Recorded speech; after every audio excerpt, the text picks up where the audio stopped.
We weren't expecting this at all. When we started, we thought we were just building a piece of hardware to enable people to plug it into their phone and swipe a credit card.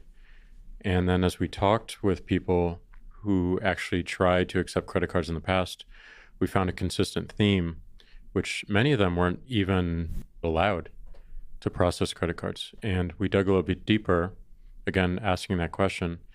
And we found that a lot of them would go to banks or these merchant acquirers, and waiting for them was a credit check and looking at a FICO score.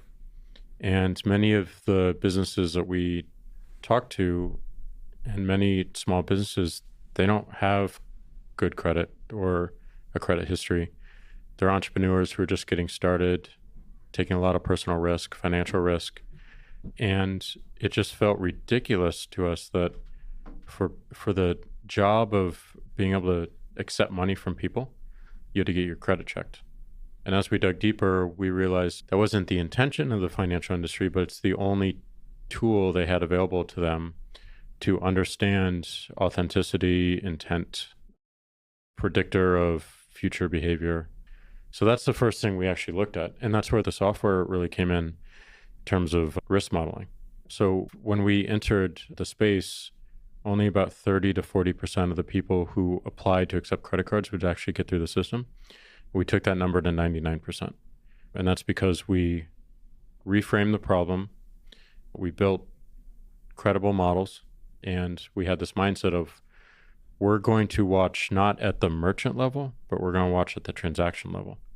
So come in, perform some transactions, and as long as you're doing things that feel high integrity, credible, and don't look suspicious, we'll continue to serve you. If we see any interestingness in how you use our system, that will be bubbled up to people to review, to figure out if there's something nefarious going on, and that's when we might ask you to leave.